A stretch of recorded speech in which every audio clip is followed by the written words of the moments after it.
মহাব্রত সুধী ভক্তমণ্ডলী, কল্যাণময়ী মায়ের আমার সকলের আতুল চরণে অধমের অনন্ত কোটি প্রণাম। আমা হরিকথা কৃষ্ণ কথা আলোচনা করবার মতো কোন শক্তি আমার নেই। তবে শুনেছি ভক্ত যদি কৃপা করে অনেক কিছু হতে পারে। কারণ আপনাদের জানা আছে কথা মিথ্যা নয়। লক্ষ্মীকালী গোপাল সাধু করে দিয়েছিলেন, ভক্তের চরণ ধুলি দিয়ে প্রসাদ রন্ধন করে খাইয়েছিলেন। তাই ভক্তগণ আপনারা একটু কৃপা করে যাতে আমি দু একটি কথা আপনাদের বলে আসি। গতদিন রাত্রে আলোচনায় গলা গেছে শেষ, আরো যে শীত যতটুকু আছে বা যতটুকু পারি চেষ্টা করব।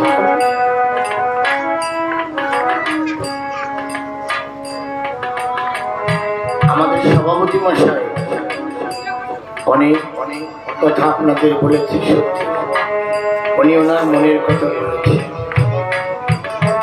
বাস্তবে কিন্তু আমার এত গুণ নেই বাবা, আমি একজন নির্গুণ।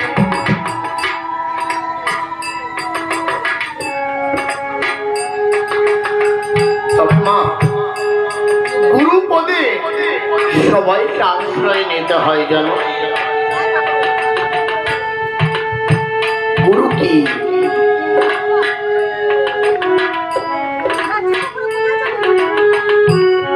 গুরু শব্দে অন্ধকার, মায়ালু শব্দে তেজ ব্রহ্মালো। যিনি এই অন্ধকার মায়ামহ জগৎ থেকে তেজ ব্রহ্ম আলোর দিকে নিয়ে যান, এই জগতে বাস্তবে বাবা তিনি গুরু হন। এইভাবে এই আমার 4.5 লক্ষ ছেলে মেয়ের আগের আছে 84 লক্ষ। যে শ্যামবাবু বলে গেল, আমার বাবার মানে যারা আমার ভাই তারাও বাবা বলে গেছে। ভারত বাংলাদেশ মিলে 84 লক্ষ। তো বাবা গুরু বস্তুটা কি? শোনে এক বেটা আসলো, তারে বাবা কইয়া আরে প্রণাম করিয়া তার চরণে তুলি নিয়ে আরে কি বাবা বাবা যারে জানি না শুনি না জানে মোটেও চিনি না, তারে কেন বাবা বলবো আমি তো বুঝি না। এই যে আমি এসেছি এখানে বহু ছেলে আমাকে বাবা বলে ডাকে, এসে প্রণাম করছে আমাকে খুঁজিটা কেন ডাকে জানো? এই গুরু বস্তুটা কি শোনা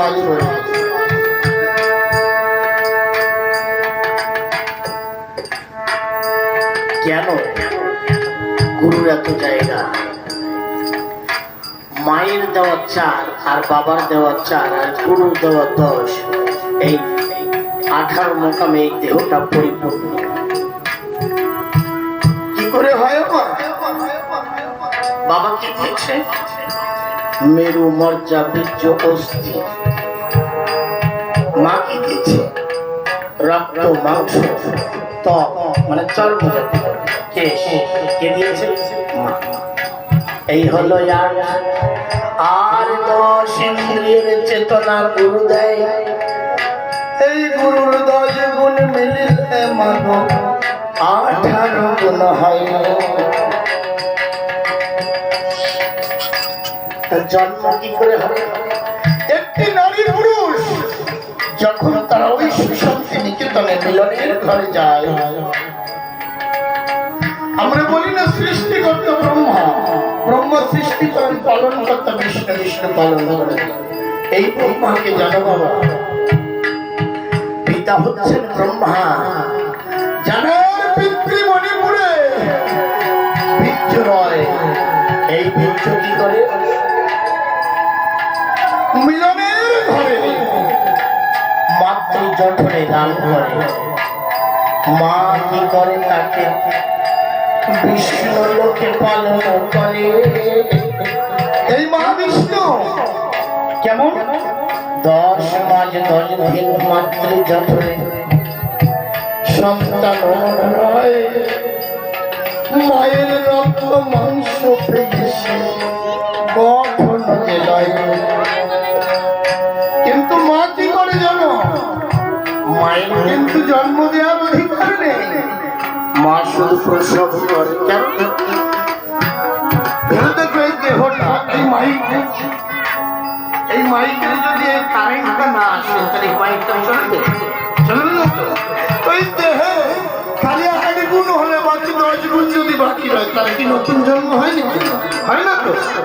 এই জন্য 10 মাস 10 দিন বিষ্ণু লোক সন্তান নয়, 10 মাস 10 দিন পরে মা প্রসব করে। তাই মহাদেবরা বলেছে কি জানো? মাটির উপরে জলের বসতি, তাহার ভিতরে ঢেউ, তাহার মাঝে রসিকের মর্ম, তাহার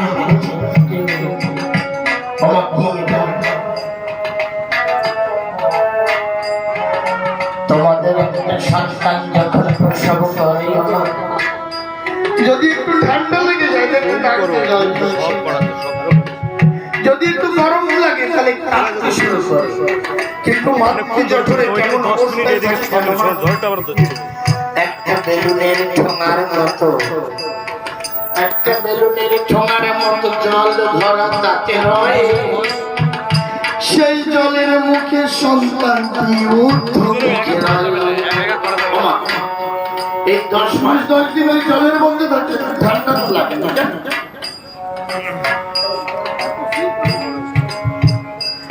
10 মাস 10 দিন ওই জলের মধ্যে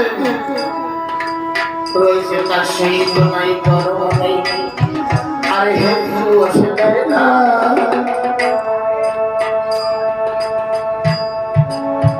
এই হচ্ছে ভগবানের দিন মানো। তাই বলছে মা 10 মাস 10 দিনে তাকে দেহ পরিপূর্ণ করে প্রসব করে, বন্ধু জন্ম হয় না। জন্ম হয় কখন জানো? আমরা নতুন জন্ম কখন পাই? যখন মাতা পিতা কৃপা করে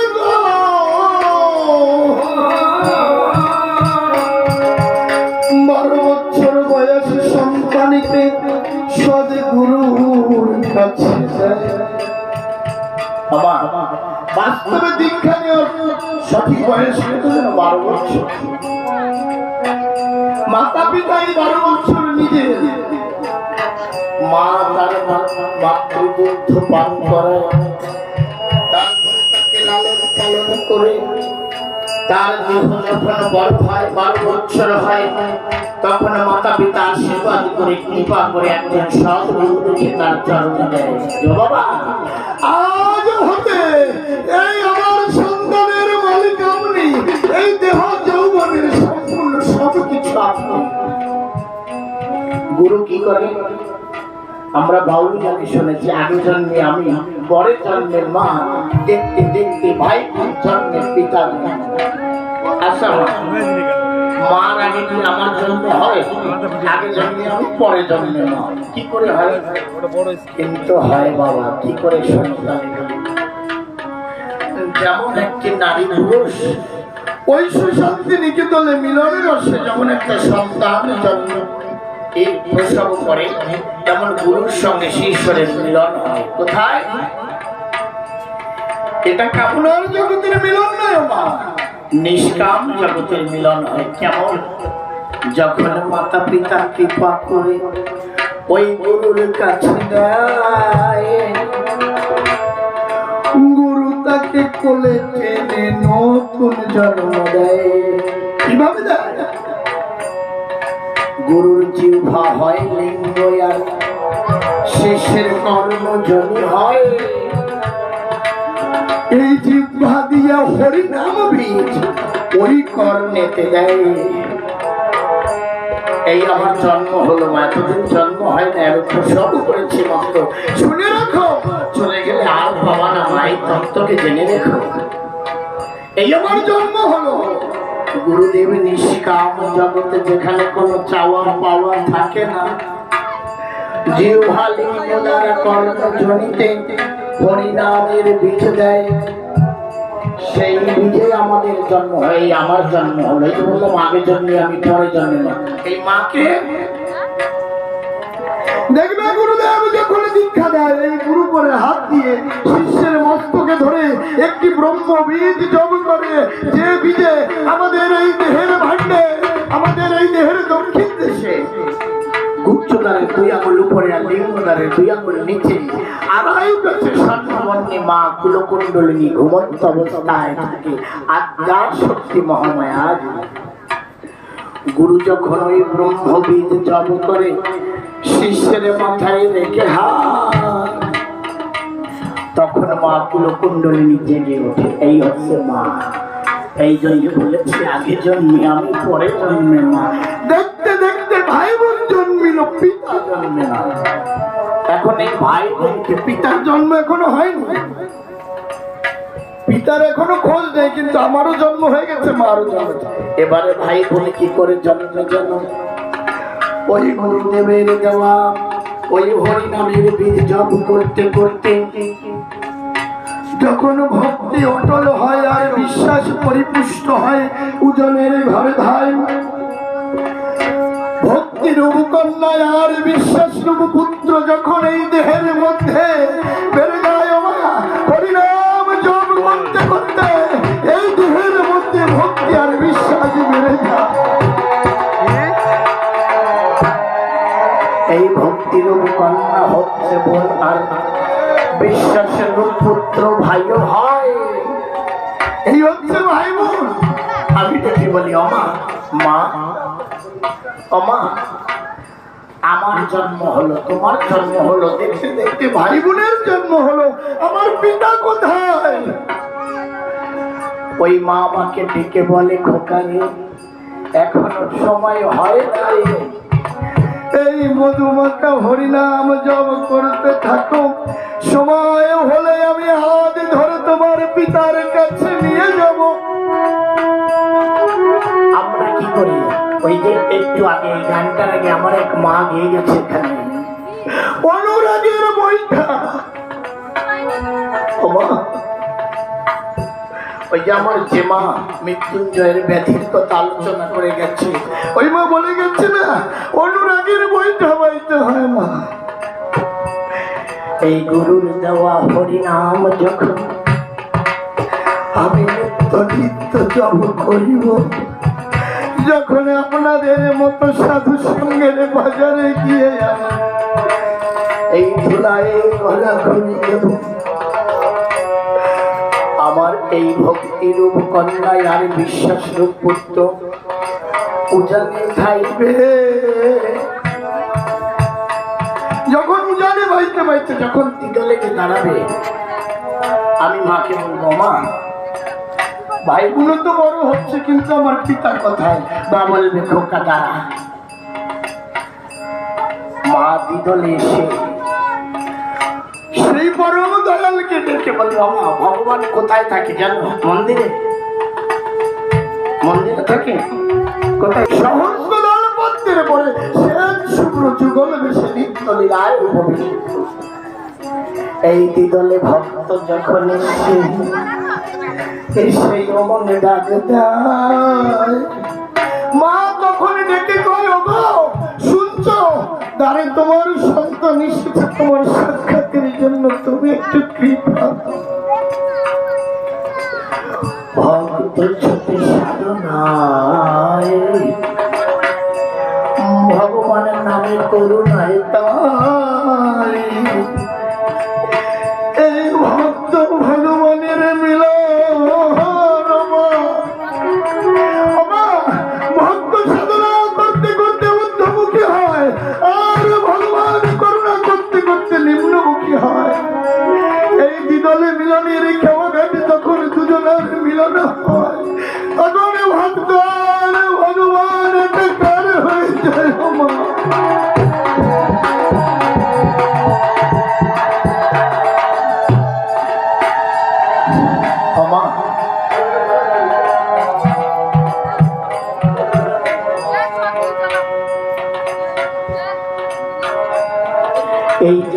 যদি কেউ যেতে না পারে মা, ওমা আমি এই যে দাঁড়িয়ে আছি, ওই জায়গায় যদি কেউ যেতে না পারে, আমি যতই তিলক লাগাই, যতই মালা পরি, যতই চুল লম্বা করি মা, যতই ভঙ্গে ভঙ্গে ধরি, এতে কোনো লাভ নয়। একমাত্র হরিশুনাম নাম রস মনে করতে হবে মা।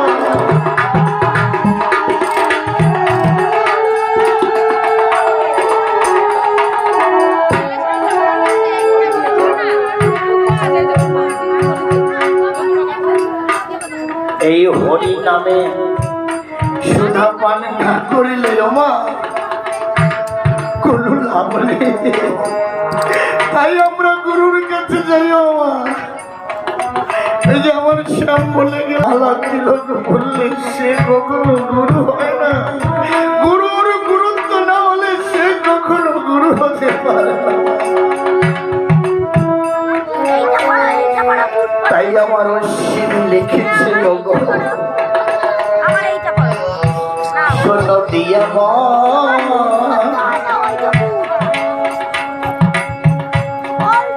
তুমি পুলকে গোলকে যাবে, দেখতে পাবে বৃন্দাবন। ও তুই পুলকে গোলকে যাবে, দেখতে পাবি রাধে আর শ্যাম। কোন জায়গায় গোলক? এই যে বললাম না এখানে। তো কেন আমার অশ্বিন লিখলো বলতো বাবা?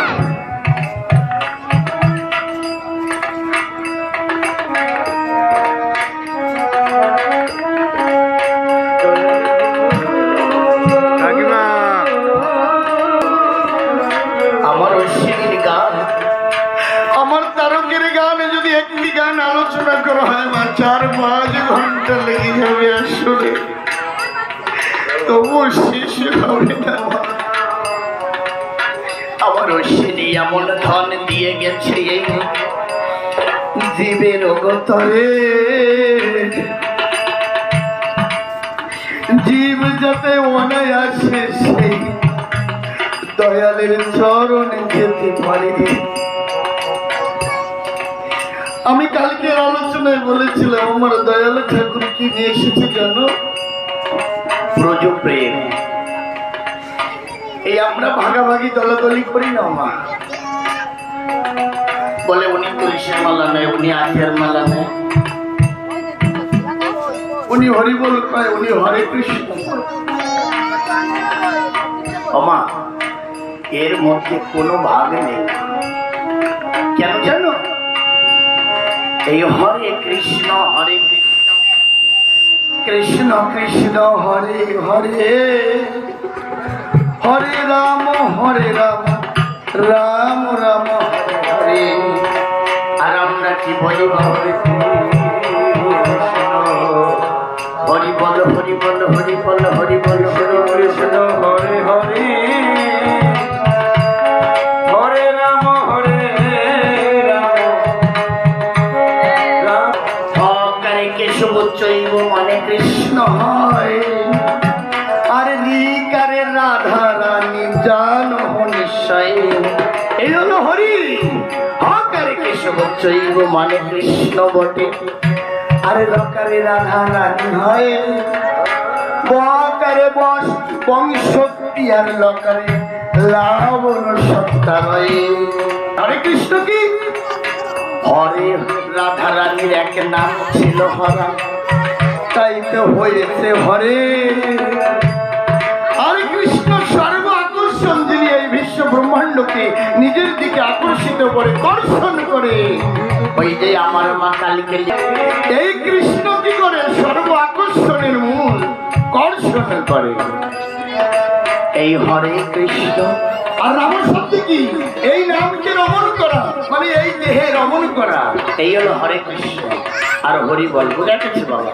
তাই তুমি হরি বল হরি বল হরি বল হরি বল হরি বল হরি বল বলো।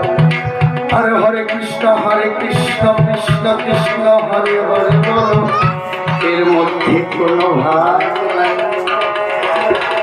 দেখবে লীলামৃত বলে বাবা। এই তুলসীর মালা কেন? এই তুলসীর মালা হচ্ছে ত্যাগের প্রতীক, ত্যাগী ভক্ত যে জন সেই জন করে তুলসীর মালা ধারো। মাধুর্যের ভক্ত যিনি তিনি করে আচার মালা গ্রহণ। এই আচার মালা কোথায় পেয়েছি বাবা? জানো তোমরা লীলামৃত আমার তার লিখে গেছে, আদি লীলামৃতে আছে। কে লিখেছে জানো? রিয়া। এই ছোট্ট সভাতে আগে আমি সুন্দর করে যাব বলিয়া, যখন আমার গৌরহরি সন্ন্যাসী যায়, গৌরহরি রসাস্বাদন করত, গরুর হাতে একখানা তরঙ্গ ছিল। তরঙ্গ মানে নারকেলের আঠা। এখন অনেক বৈষ্ণব দেখে নারকেলের আঠা নিয়ে ঘুরে দেখেছ না? সন্ন্যাস করতে যখন যাই ওই নারকেলের আশা দরজায় উঠে যায় ভুলে। বিষ্ণুপ্রিয়া যখন ঘুম থেকে ওঠে, উঠে ওই তরঙ্গকে এক হাজার মেরে বলে, ওরে সতী, তোর জন্য আমার সংসার করা হলো না, আমি গৌর প্রেম পেলাম না। ওই আশা ভেঙে দুই টুকরো হয়ে যায়। এমন সময় অদ্বৈত মহাপ্রভু ওই বাড়িতে আসে, এসে বলে, ওমা ওকে মারিস না, তোরা তো জানিস না পূর্বে পূর্বে কত স্বীকৃতির ফলে এসেছে আমাদের মহাপ্রভুর হাতে তরঙ্গ হয়ে। এই নারকেলের জন্ম সমুদ্র মন্থনের সময় মাতে মারিস না। হ্যাঁ, সেই তরঙ্গ অদ্বৈত হোসলার মতো। হোসলা মানে দেখেছো সাধুদের একটা ব্যাগ থাকে, আমি হয়তো একটু লেটেস্ট ভালো ব্যাগে নিয়েছি, সাধুদের হলো ঝোলা সব। এই অদ্বৈত মহাপ্রভু ওই তরঙ্গ ঝোলার মধ্যে লয় উৎকলে মহাপ্রভুর সঙ্গে দেখা করতে যায়। আগে আগে মহাপ্রভু পিছনে নিত্যানন্দ, তারপরে শ্রীবাস রায়, আর পিছনে অদ্বৈত আচার্য। তাহার পরে ওই তরঙ্গ ব্যাগের মধ্যে গৌরহরি গৌরহরি